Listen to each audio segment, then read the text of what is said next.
మన ప్రభు అయిన యేసుక్రీస్తు తన కృపా బాహుల్యాన్ని బట్టి, తన కృపా మహిమను బట్టి మనల్ని సజీవ లెక్కలో ఉంచి ఆయన ఆరాధించే భాగ్యం మనకు దయచేశారు. ఈ యొక్క ప్రభు పునరుద్ధానం దిననాడు ఆయన జ్ఞాపకం చేసుకోవడానికి మనకిచ్చిన అవకాశాన్ని బట్టి దేవునికి వందనాలు. చేరువచ్చిన మీ అందరూ కూడా హృదయపూర్వక వందనాలు తెలియజేస్తున్నాం. రోమిలికి రాసిన పత్రిక ఆరాధన తలంపులు మనం కొన్ని దేవుడు తన తలంపులు ఏ విధంగా ఉంచాడో మనం తెలుసుకుందాం. రోమిలికి రాసిన పత్రిక 5వ అధ్యాయం 10వ వచనం. ఏలయనగా శత్రువులమై ఉండగా ఆయన కుమారుని మరణం ద్వారా మనము దేవునితో సమాధానపరచబడిన ఎడల సమాధానపరచబడిన వారమై ఆయన జీవించుట చేత మరి నిశ్చయముగా రక్షింపబడదుము. ఇక్కడ రోమీలు రాసిన పత్రికలో అపోస్తలుడైన పౌలు రోమా సంఘానికి రాస్తూ మన పరిస్థితిని కూడా తెలియజేస్తూ ఉన్నాడు. ఏలయనగా శత్రువులమై ఉండగా మనం ఎలా ఉన్నామండి? శత్రువులమై ఉన్నాం.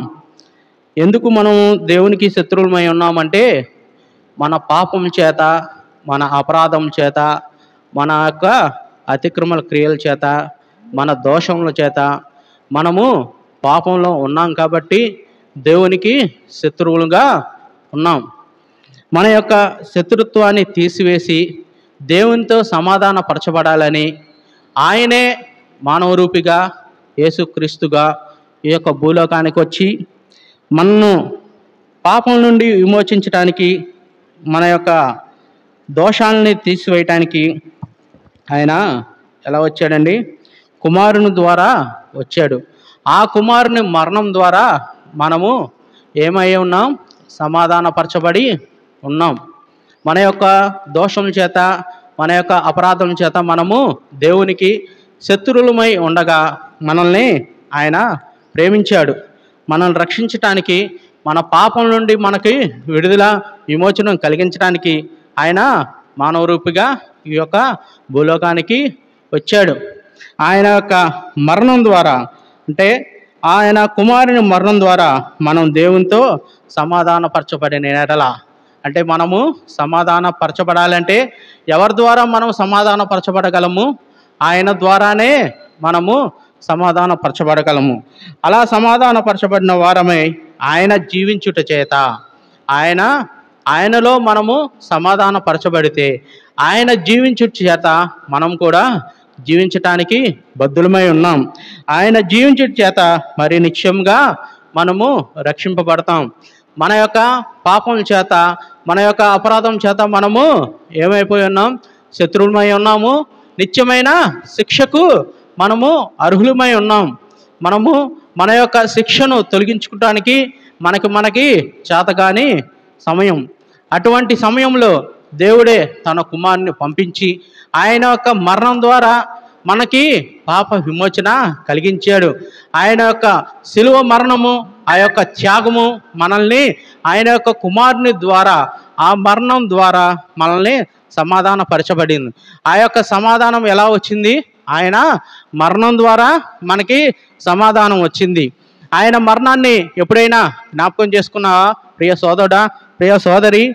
ఆయన మన పాపం నిమిత్తము ఆ యొక్క శిలువలో ఆయన పొందిన గాయాలని, ఆయన పొందిన దెబ్బల్ని ఏనాడైనా మనము జ్ఞాపకం చేసుకున్నామా? మనము జ్ఞాపకం చేసుకున్నట్లయితే మనము సమాధానం పొందిన వారము. మనము ఆయన యొక్క కుమారుని ద్వారా, ఆయన యొక్క మరణం ద్వారా మనము సమాధానపరచబడిన వారమైతే మనము జీవిస్తాం. ఎలా జీవిస్తాము? ఆయన ద్వారానే, ఆయన ఇచ్చిన సమాధానం ద్వారానే మనము జీవించ బద్ధులమై ఉన్నాం. కాబట్టి ఈ యొక్క సత్యాన్ని మనము గ్రహించగలగాలి. ఆయన మన కోసం పొందిన ఆ యొక్క శిక్షను మనము తలంచుకోవాలి. ఆ యొక్క శిలువలో ఆయన పొందిన గాయాలను, ఆయన పొందిన దెబ్బలను మనము జ్ఞాపకం చేసుకోవాలి. నా పాపం నిమిత్తము, నా దోషం నిమిత్తము, నా అపరాధం నిమిత్తము ఆయన అక్కడ ఆ యొక్క గొల్గొతా కొండలో పొందిన ఆ యొక్క శిలువ మరణాన్ని మనము జ్ఞాపకం చేసుకోవాలి. ఆయన మన యొక్క పాపం అనే సిలువను ఆయన మోసుకొని ఆ గొలగతా కొండ వరకు ఏడవబడి ఆ సిలువలోనే ఆయన మన కోసము పాపంగా ఎంచబడ్డాడు. ఆయన పాపిగా జీవించలేదండి. ఆయన పరిశుద్ధాత్మ ద్వారా ఈ యొక్క భూలోకానికి వచ్చాడు. ఆయన ఏ పాపము చేయలేదు, ఆయన ఏ నేరము చేయలేదు, ఏ దోషము ఆయన చేయలేదు. కానీ నీ నా దోషాన్ని, నీ నా పాపాన్ని ఆయన భరించటానికి దోషిగా ఎంచబడ్డాడు.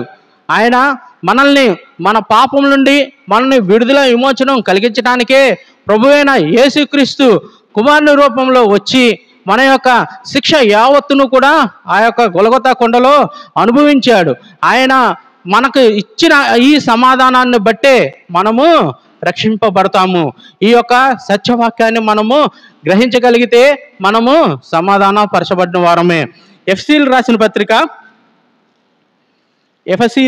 పత్రిక 2వ అధ్యాయం 16-17 వచనాలు. తన సిలువ వలన ఆ ద్వేషంను సంహరించి దాని ద్వారా వీరిద్దరిని ఏక శరీరంగా చేసి దేవునితో సమాధాన పరచవలనని ఇలాగూ చేసిన గనుక ఆయనయే మనకు సమాధాన కారకుడై ఉన్నాడు. మరియు ఆయన వచ్చి దూరస్తులైన మీకును సమీపస్తులైన వారికిని సమాధాన సువార్తను ప్రకటించెను. దూరస్తులైన మీకును సమీపస్తులైన వారికిని అంటే దూరస్తులము ఎవరు అండి? మనమే. ఎలాగ మనము దూరస్తులము? శత్రువులమై ఉన్నాం. మనం దూరస్తులుగా మనము ఉన్నాం. అంటే మన పాపం చేత అపరాధం చేత మనము శత్రువులుగా ఉన్నాము, దూరస్తులుగా ఉన్నాము. అయితే ఆయన యొక్క సమాధాన సువార్త వలన సమీపస్తులుగా చేర్చబడ్డారు. దూరస్తులైన మీరు సమీపస్తులైన వారికిని అంటే సమీపస్తులైన ఇశ్రాయేలు ప్రజలకిని, దూరస్తులైన అన్యులమైన మనకిని ఏమి ఆయన ప్రకటించాడండి? సమాధాన సువార్తను మనకి ప్రకటించాడు. ఆ సువార్త ఏమిటంటే కొరింథీయులకు రాసిన పత్రిక 2వ కొరింథీయులకు రాసిన పత్రిక 5వ అధ్యాయం 19వ వచనం. అదేమనగా దేవుడు వారి అపరాధములు వారి మీద మోపక క్రీస్తునందు లోకమును తనతో సమాధానపరుచుకొనుచు ఆ సమాధాన వాక్యమును మాకు అప్పగించెను. ఏమని ఉన్నది ఇక్కడ? అదేమనగా దేవుడు వారి అపరాధములను వారి మీద మోపక. ఎవరి అపరాధములను? మన యొక్క అపరాధములను, మన యొక్క దోషాలను, మన యొక్క అతిక్రమాలను, ఆ యొక్క పాపానికి వచ్చే శిక్షను మన మీద మోపక ఆయన క్రీస్తునందు లోకమును తనతో సమాధానపరుచుకొనుచు ఆ సమాధాన వాక్యమును మాకు అప్పగించెను. ఈ యొక్క సమాధాన సువార్త అనే వాక్యాన్ని ఆయన మనకి అప్పగించాడు. ఈ యొక్క సమాధాన వాక్యము మనకి ఎలా వచ్చిందంటే ఆయన ఈ యొక్క భూలోకానికి మానవ రూపిగా రావటం వలన, ఆయన మన పాపాన్ని పరిహరించటం వలన, ఆయన తన యొక్క శరీరాకారంతో ఆయన ఈ భూలోకంలో వచ్చి మనం పొందవలసిన శిక్ష యావత్తు ఆయన పొంది ఉన్నాడని మనం గ్రహించగలిగి, మనం శత్రువులై ఉండగా ఆయన మనకి సమాధానమై ఉన్నాడని మనం ఎప్పుడైతే గ్రహిస్తామో, ఆ సమాధానాన్ని మనము ఎప్పుడైతే పొందుతామో అప్పుడు మనము రక్షింపబడతాము. ఇదే కొరింథీయులకు రాసిన పత్రిక 1వ పత్రిక 15వ అధ్యాయం 1వ వచనం. మరియు సహోదరులారా, నేను మీకు ప్రకటించిన సువార్తను మీకు తెలియపరచుచున్నాను. 3వ వచనం. నాకు ఇవ్వబడిన ఉపదేశమును మొదట మీకు అప్పగించి తిని, అదేమనగా లేఖనం ప్రకారము క్రీస్తు మన పాపల నిమిత్తము మృతి పొందెను, సమాధి చేయబడును, లేఖనం ప్రకారము 3వ దినమున లేపబడెను. ఇదేనండి ఈ యొక్క సమాధాన సువార్త. లేఖనం ప్రకారము ఆయన మృతి పొందాడు, సమాధి చేయబడ్డాడు. లేఖనం ప్రకారము 3వ దినమున మృత్యుంజయుడిగా ఆయన లేచి ఉన్నాడు. ఆయన జీవించుట చేత మనము రక్షింపబడుతున్నాం. ఆయన తన యొక్క శిక్ష యావత్తును ఆ సిలువలో ముగించాడు కాబట్టే మనము ఇంకా బ్రతికి ఉన్నాం. లేకపోతే మనము ఏనాడో మరణించవలసిన వారము. కేవలం ఆయన మనల్ని ప్రేమించాడు. తన ప్రేమ చేత ఆయన మనల్ని సమాధానపరచవాలని, మనము శత్రువులమై ఉండగా, దూరస్తులమై ఉండగా, మన పాపం చేత అపరాధం చేత నిత్య నరకాగ్నికి మనము వారసులమై ఉండగా ఆయన మనల్ని ప్రేమించాడు. తన ప్రేమ చేత మనల్ని రక్షించాడు. ఆ యొక్క ప్రేమ, ఆ యొక్క సమాధానాన్ని మనకి దేవుడు అనుగ్రహించాడు. మీరు సమాధానాన్ని కలిగి ఉంటే ఆ సమాధానంతో మీరు రక్షింపబడతారు అని దేవుని వాక్యం మనకి స్పష్టంగా తెలియపరిచింది. ఇటువంటి సమాధాన వాక్యాన్ని, ఇటువంటి సమాధాన సువార్తను మనము అంగీకరిస్తే మనము ఎల్లప్పుడూ కూడా దేవుని యందు జీవించగలము.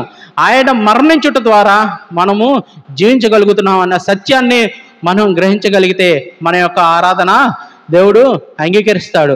మన యొక్క ఆరాధన ఇంపైన శ్వాసను ఆయన ఆగ్రహిస్తాడు.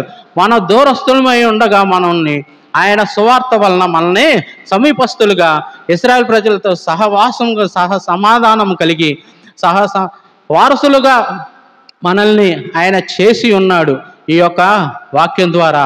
ఆ యొక్క వాక్యము ఏంటి? 3వ దినంన ఆయన మృతి నుండి లేపబడ్డాడు. ఆయన లేచుట వలన మనము జీవించుచున్నాం అనే సత్యాన్ని మనము గ్రహించగలగాలి. ఎందుకంటే ఆయన మనకి సమాధానాన్ని అనుగ్రహించాడు. ఆ సమాధానాన్ని మనం అనుగ్రహించిన దేవునికి మనం ఎలా ఆరాధించాలి? మన యొక్క ఆరాధన ఎలా ఉండాలి? మత్తయి సువార్త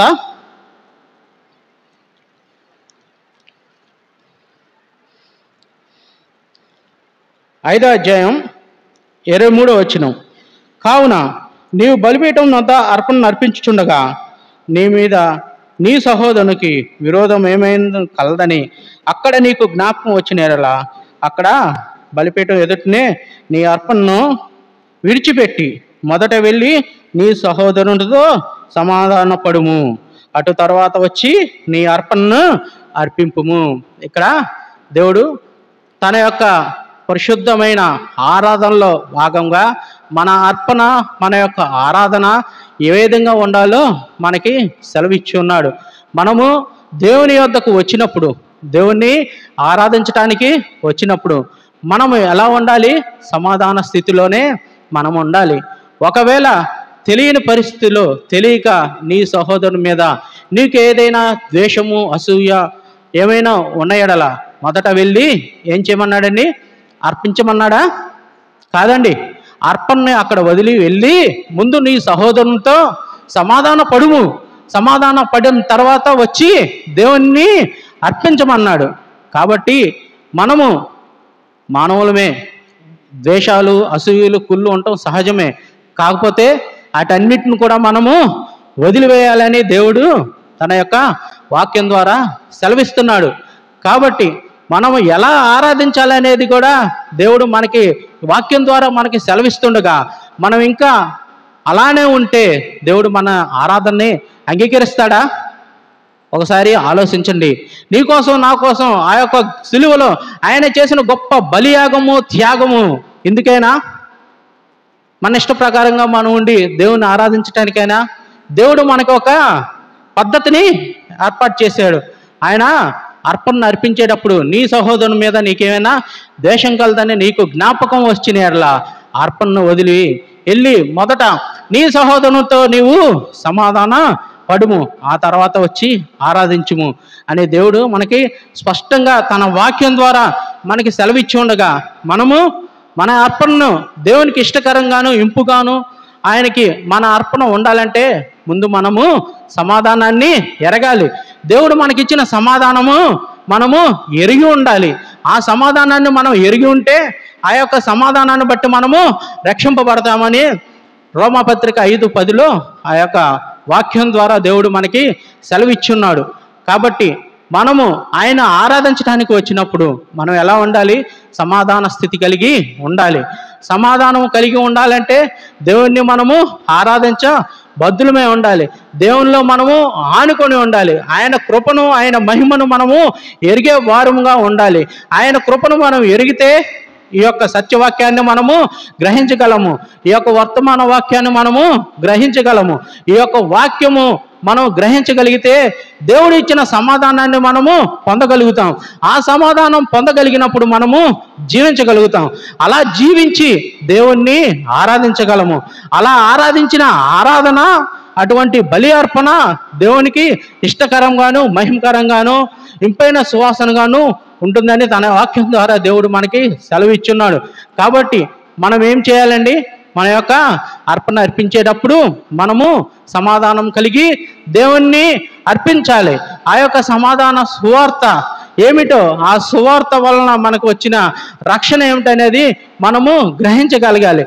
ఆ సమాధానాన్ని ఎల్లప్పుడూ కూడా మనము పొందగలగాలి. అలా పొందగలిగినప్పుడే మనము ఈ యొక్క ఆరాధనలో పాలు పొందగలము. ఆ సమాధానం పొందటం వలన మనము జీవించగలమనే సత్యాన్ని మనము ఎప్పుడైతే మనము అంగీకరిస్తామో అప్పుడు దేవుని ఆరాధనలో మనము ముందుకు సాగిపోగలము. మన యొక్క ఆరాధన దేవునికి ఇంపుగా ఉంటుందని తన యొక్క వాక్యం ద్వారా దేవుడు మనకి సెలవిస్తుండగా మన యొక్క ప్రవర్తనను మన యొక్క నడవడికను మనం సరిచేసుకొని దేవుణ్ణి ఆరాధించబద్దులమై ఉన్నాం. దేవుడు మన కోసం చేసిన గొప్ప త్యాగము ఎప్పుడైనా మీరు గమనించారా? ఆయన మన కోసం పొందిన దెబ్బలను మీరు ఎప్పుడైనా గమనించారా? ఆయన మన కోసం చేసిన ఆ యొక్క బలియాగాన్ని ఎప్పుడైనా గమనించారా? శిలువలో ఆయన కాచిన రక్తాన్ని మీరు ఎప్పుడైనా గమనించారా? వాటన్నిటిని మనము తలపోసుకుంటే, జ్ఞాపకం చేసుకుంటే మనము సమాధాన పడగలవారము. సమాధానం పొందితే మనము రక్షింపబడగలవారము. రక్షించబడిన వారమని గ్రహించగలిగితే మనము దేవుణ్ణి యోగ్యకరమైన విధముగా ఆరాధించబద్దులమై ఉన్నాం. దేవుడు మనకి తన వాక్యం ద్వారా మనకి స్పష్టంగా తెలియజేస్తున్నాడు. కాబట్టి మన యొక్క ఆరాధన ఆయనకి ఇంపుగా సువాసనగా ఉండాలంటే మనం సమాధానం కలిగి దేవుణ్ణి ఆరాధించాలని దేవుడు మనకు సెలవిస్తుండగా మనం మన యొక్క ప్రవర్తనలో నడవడికను సరి చేసుకొని ఎప్పటి నుంచి అయినా సరే మనము దేవునికి యోగ్యకరంగా మనం జీవించాలి. యోగ్యకరంగా దేవుని ఆరాధించాలి. మన యొక్క ఆరాధన దేవుడు వినాలి, అంగీకరించాలి.